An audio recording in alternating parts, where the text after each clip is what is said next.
All right. Well, let's start by talking about Mr. Edward Latson's background. What do you know about his upbringing? Okay, during his upbringing, he was an ambitious little guy like myself. He tried to do everything that he did methodically. He had a lot of passion and care. He was the youngest of four siblings. He had a severe head injury when he was a child, and I think that what kind of compelled him to be so generous in what he was doing. Okay. And how did he get started in the restaurant business? So Ladson got started with this business by being the head manager at the Charleston Yacht Club. After being there for many years of perfecting the social club events, he started his own business with the help of some prominent business owners such as um, Mayor Riley, Ravenel, and some others. You want to add to? Yes, uh, the place where he started working at the Carolina Yacht Club, they were the one that gave him the boost and encouragement and funded him to get started. Okay. And when and where did the Ladson House restaurant open? It opened around 1966 and it closed around the mid 90s. Okay. And the neighborhood surrounding the business, what was this like at the time? During the business aspects, I don't know if most people would know it, but it was they call it Back to Green, which was a project, a public housing area. Mhm. So they was very supportive of his business and a lot of business owners, politicians, preachers, the hospital, the whole community supported the Ladson House. But our main support was basically from the neighborhood throughout the area when I took. Nah, that's good. Okay. And can you tell me a bit about the cuisine or the type of food that they had at the Ladson House? Oh yes, it was very classic Southern cuisine. His favorite was the recipe was the fried chicken, the most popular dish. Okay. Yeah, they had very Seafood. delicious food, seafood. One of the best was the fried chicken. I remember on weekends when my mom would go out, she wasn't a club type person, but if she would go out just to hang out for a little while, I would say like go downtown just to ride up. But when she would come home, she would bring us some seafood, chicken, whatever. The food was delicious. They catered to all different type of events throughout Charleston, wedding, everything, social events, political events, whatever that said, past them, that's else. We had a lot of caterers. Okay. And who were some of the most notable people or customers that dined at the Ladson House? Well, he had all kinds of walks of life of people that come to the Latin House. A politician, I remember seeing Jim Clyburn, Robert Ford, May Raleigh. He just catered to some of every walks of life people because I used to work there. Awesome. And how about the events? What type of events did they host? They hosted weddings, a lot of weddings and a lot of parties, Social parties, social parties. political events, Yes. um, conferences, teachers would have the gathering. You would hear on the radio every weekend that some type of social function is going on at the restaurant. People would come from all over. Anyone that would come to town, they would go to the Latin House. It was a five-star restaurant, and the food was delicious. I need to piggyback on some of the people that that dined there. You had President Jimmy Carter. You had a lot of Martin Luther King followers. You also had Reverend Jesse Jackson, Mm-hmm. and you also had James Bonner came there at one point. Uh, Jim Clyburn, he started off his campaign rally there. rally. So like I said, so it was Mayor Riley. He started off there. Wendell Gilliard, Lonnie Hamilton, Robert Ford. Robert Ford, Richard Fields. Mhm. Every political politician, they started out right there, and we assisted them. That's amazing. So I'll have to ask you, what was it like working there? Oh, it was exciting Yes. just get to meet different acts of life or walk of people. Hmm. And, be it as a teenager, it was something, more exciting. I get to meet different politicians and stuff like that, Mhm. and I get to serve them. Right. Yeah. It wasn't an everyday thing that No, it took wasn't an her. everyday thing. That's so true. Yeah, I Yeah. started working when I was in high school. I played football, I wrestled, but my weekends were right there. And Yeah. like I said, we met a lot of politicians. I met Mayor Riley. He remembered me at the age of 10 years old when I returned to Charleston in December of 2010. He was one of the first people that I met and remembered me since I was a kid. And, I used to sit behind his desk, my uncle, and he told me, said, hey, when I grow up, he said, I'm going to pass the torch on to you. He inspired me to do great things because, like I said, he did things methodically and everything was towards perfection. Yes, it was. We couldn't shortchange ourselves. Mm-mm. Well, piggyback on that, a lot of that what you said is true, but remember it was you, I, and David. We were there, all Yeah. three of us, Yeah. not just one. And all the things that you said is very well true. But the most important thing that he taught us is to be respectful and to treat everyone the way you want to be treated. And he used to Amen to instill that. that to us every time we would be there, The every golden other rule. weekend. Yes. Yes. Yes. Like I said, we were children. And take Like- pride in your work. Yes, like he said, there was the three of us. Guy was always there. My brother, David, was just like our brother. Yes. And while we were working there on weekends too, Annie was our cousin. She was there too. So he had three children working every weekend. Mhm. Fulfilling his commitments. We didn't have a problem. We would get there. We would leave there sometime 2 o'clock in the morning, Three. 2 or 3 o'clock in the morning, and be right back there at 10. Yes. Oh, We got so many different. We may have 3 or 4 functions at one night. Yes. In places like Father Cleary Hall. Yes. And I was underage, but he had trust Trust. in us, my brother and David. We would drive throughout Charleston. And Yeah. we would be careful, but the policemen and them, they knew us. They knew we were Ladson, so we were fine. Yes. So we had a little break, but they knew that we was on a mission and we were gonna be safe. We always took safety, and he made sure that we did everything, like I said, towards perfection, methodically, no matter what it was, driving, walking, talking.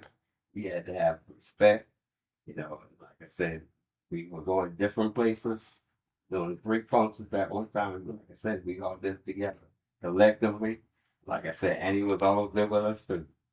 oh, that's amazing. Yeah. Can you tell me about when when the restaurant was at its prime and like around what time that was and what that was like? Oh, I would say in the 70s, in the early 70s and 80s. Yeah, That's when it was was. jumping. Yeah, It was jumping from one. yeah. Like I said, I was That was wrong. in high school and even in middle school, and I would listen to the radio there at Ladson House. So I was like, Oh. wow, that must be the place to be. I will go there when I get older. And up to this day, right now, you ask anybody about the Ladson House, they would tell you what great food and how you was respected. Yes, there were a few other restaurants, but the Ladson House was exceptional. Yes. 5-star, and the food was awesome. You can ask anyone that's living today if they ever ate there, they will tell you that was the best food they ever tasted. And let me piggyback on that.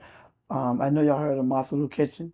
So she came up under Uncle because she worked there Yes, as a that- waitress in that's the right. restaurant. And that's how she began to have her business as of right now. Mhm. Masalu Kitchen, Yes, downtown. Several businesses throughout Charleston. The cooks started out at the Ladson Ladson House. House. He helped them, got on their feet, and they started their own business. But they weren't the same. I could assure you that. Still not the same. Okay.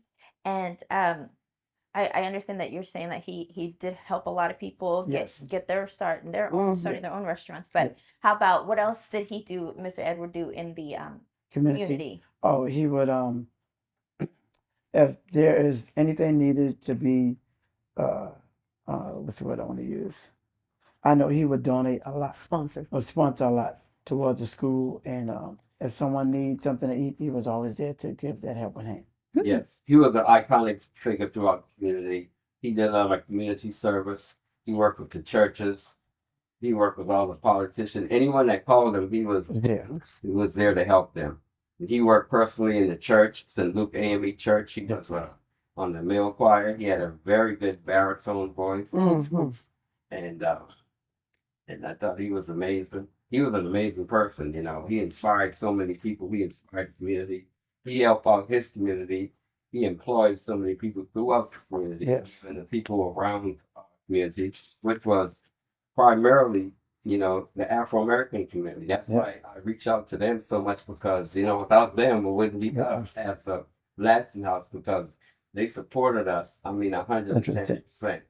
And you know, there weren't any problems. You know, we didn't have any crimes. I mean, everything was just working well because you know the type of person he was, the type of business that he represented. Exactly. Yes. Hmm. Okay. Is there any like historical event that stands out in your memory that might have happened? Well, from what I was told by him, with James Brown coming into town, Yeah. and also with Dr. Martin Luther King followers and Dr. Martin Luther King himself. So really, Jack. Jesse Jesse Jackson Jackson. and President Jimmy Carter, and Anyone of political aspirations that came to Charleston, they made This. it their business to go to the last number. They know that that was the foundation of the community. You know, we stand tall because our uncle he was exceptional and he had such great ties throughout the community. Not only the Afro American, he had so many prominent oh yes, people throughout the community. You know, business people. Everyone reached out to him. Mhm. Yes, and he had wide support. And Mr. Tommy Thornhill, that's the name that throughout Charleston. I met him a few years ago. He was a resident of Bishop Gatson. He told me, said, they could not have functioned at the yacht club without Yeah. Mr. Ladson. Yes. Without Mr. Ladson, he said, Mr. Ladson carried the whole yacht club. He said, without him, they couldn't function. Wow. let me piggyback on that also, because matter of fact, it was him and I can't remember the other lady name. Was the only two African American person that worked there. No other black person could have worked there Oh, at the yacht club? at the yacht club, and they were the only two up to this day. Wow. All right. Well, Miss Annie, can you tell me when the restaurant closed its doors and what you remember about that time? Um, they're mostly closed because we had a hurricane, and the building got destroyed. In 1989, we had Hugo, and the building had been destroyed. That location, so he moved to another location. Okay. I forgot. So that location on President Street was closed down because of the Damage. The damage damage from the storm. Okay. That's All right. And can you all share about Alice Warren and her connection to the Ladson House? Yes. Alice came on board. I forgot what year it was. She was a head cook at Burke High School, and Uncle saw the potential in her that she could have been the manager because of his obligation of catering a lot of food for the Carolina Yacht Club and a lot of private. So he brought her on board and taught her what she needed to know. And that's how yes. she got started. But she came in after our Aunt Ruth um, health stopped feeling her, and Uncle needed somebody to take on Ruth. Uh, Our Aunt Ruth Yes. Ladson was one of Uncle Spearhead Cook's head cook. She did exceptionally. But Alice, my uncle, seen the potential in her to do great things, and became one of the head cook and one of his right hand man. And I'll back up a little to describe the Ladson House. It was a 3-dimensional restaurant. It had a snack bar. Mm-hmm. It also had a private dining Dining. room. Yeah. And it had like a event center, a recreational center. Yes. So at any given time, there was three-dimensional Going on. activities going on. Mhm. Money was always coming in. Flow. So Alice, she was a lead cook, and Uncle seen the potential in her to do greater things, and he made her the lead cook. And Alice was wonderful, and he took her as an adopted daughter. And her cooking skills were awesome because she was from, where was she from? Walter Bar. Baltimore. Yeah, Walter Bar, South Carolina. Yeah. She had some good home skills, and so she brought it in, and Uncle taught her and trained her and taught her the aspects of the business. And actually, he helped her in many, I guess, additional ways in the future. He really helped her out and got her started. All right. What impacts of this important business are still evident today in Charleston? What question is that? No, what number is that? The impact, yeah, basically, 17. everyone that have contact with the Ladson House, they're still speaking of it, the great times that they had and how they assisted them and helped them in many different ways. In what ways do you feel you've seen Charleston change the most, and how do you feel about that? If you flash forward to 2023. Charleston, more than anything, the diversity. Everyone seems to be working together, well together. And, one thing is getting a little bit too crowded, but You said it. I do, accept the fact that, we are a growing city, and I do embrace the change and the diversity, so it works well. All right. I'll go along with that. One additional thing also we would like to say, we definitely would like to see that we have more Black-owned business. Seem like that's a dying breed, and we need to up our standards so that we can do greater things and I guess educate the younger people, youth, so that they can have the inspiration and support them and give them the tools that we needed. But I can see a declination, a declining in the businesses, and it's not the same as like when our business were that we try to excel to the highest. So we do have some Black businesses, but I think that we can have a lot more. What do you hope for the future of Charleston, Mr. Tony? What I would like to see for the future Charleston, I would wish there were many local business owned by African American, like my brother said, throughout the Charleston. And many of our young people continue to leave Charleston in search of opportunity. We need to provide more programs and guidance and to encourage young people to stay. And I would encourage a lot of our youth to, enter into to the restaurant, the culinary field, because it's really promising. Mhm. This is a great place for it. Charleston have a really, awesome restaurants. The food is really awesome here. And I would encourage our youth, and especially our Black youth, to get out there and, go into that field. Because, they already have the skills. I was gonna say that. I Yes. feel like we have a kind of an upper hand because we already have that. Well, Yes. if you learned how to cook. But you know Yes. what? You have That is in our family. Because if you look back from uncle up to now, you, I, especially Kathy girl, DeAndre, Mm-hmm. that all that is lined up right along what we just spoke about. Yes. Inherited. Inherited, yes. Mm-hmm. Yes, we have a great inheritance of many different skills. But one thing I can say about Charleston for itself, Charleston is a beautiful place, one of the most beautiful places in the world. I've been all over the world and I've never seen a place like Charleston. Have great food, great people, great activity. So, like my brother said, if we can keep our people here, our youth, I know a lot of times they want to venture out to see what is out there. But I've been all everywhere, and you got everything here. It's not on a greater scale, but you have everything here if you really research and try to, Yes. use what you have. This is a great place right here. So just go out, see the world, and come back. Yes. So bring it back what you bring. That's right. It's always good to give back. So the business was He went strong for 22 years. Mhm. That's for 22 years he did it. And one thing we can say, nobody could have touched him. He take pride. He take pride. He take pride. And he instilled in us. Yeah, he said, my name on the line. That's And right. I would like to say this, and I would like to say this, if you are here, the young people say, it starts from Ronald, David, you are here, I say, and you hear Tori and Desiree and Brandon. You go out and they say something, I'm a Ladson. The logo is I'm a Ladson. When you say I'm a Ladson, that means it speaks volume, it speaks honesty, truth, it has a lot of volume behind it. It takes It pride. takes pride. When you hear them boys say, or them girls say, I'm a Ladson, do you know that's a part of any Ladson? And one thing he instilled in us, the family. Yeah. Boy, love family. He loved his family, and he wanted us to be tight, just like how you grew up. Yes, you and Tawana and Desiree, and you know our cousins aren't cousins. We brothers. The sisters, that's right. Yes. And that's how it came from him, you know.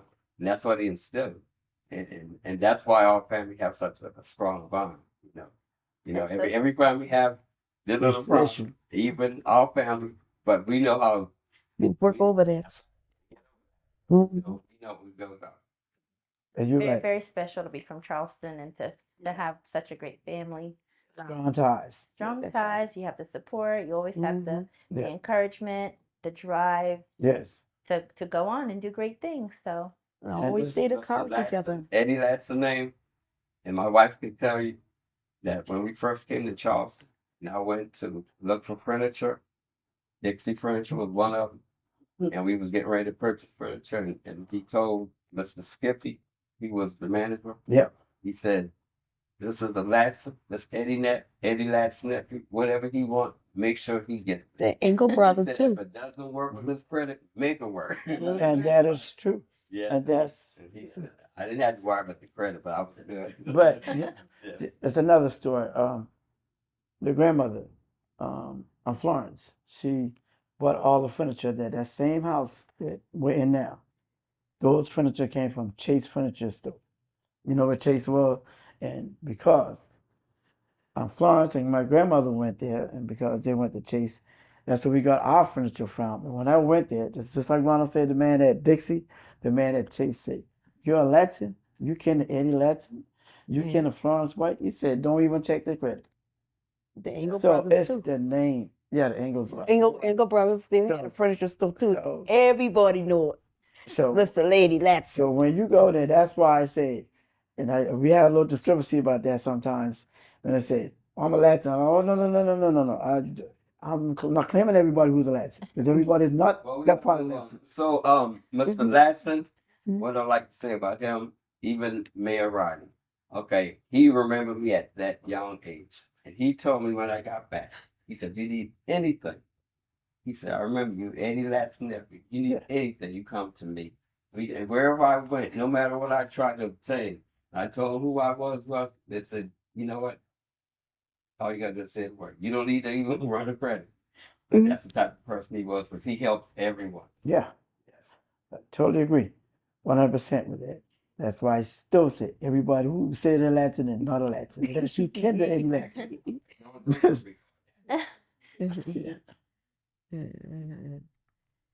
This, you know, what you say, you take pride. You have to Taking take pride. pride. Exactly. Take pride. so let's I'll finish up with asking you guys, is there anything else that you'd like to talk about that we didn't mention in this interview today? Yes, well, I like to say that, that's why we inspire our youth, our younger generation. And even my niece Dosha and Tawana and the little one, we try to protect and preserve our history and tradition so that they can carry on. So when we gone on the way, like our uncle, that they can carry on and Yes. do greater things for our community. Like myself, I was inspired by my uncle. That's why I'm a community servant. As today, like I said, I'm a commissioner, but every day my wife can tell you, she was so happy when we went on a cruise because my phone didn't have service. So when we left Charleston, at least for 4 days, we was at peace. But when I got back, it started raining because she know I was just like mom, just helping people every day. Yeah, that is, and I'll piggyback on that too. You're 100% right. I'm glad you're gone, but guess what? You gone, but I still getting people come to my house, want to get in touch with you. So you gonna have to start paying me for answering this. Well, thank you guys so much for meeting with me today. I have learned a lot and I Yeah. appreciate your time. Oh yeah. Thank you for Thank being you. the host. You did well. Thank you. Yes.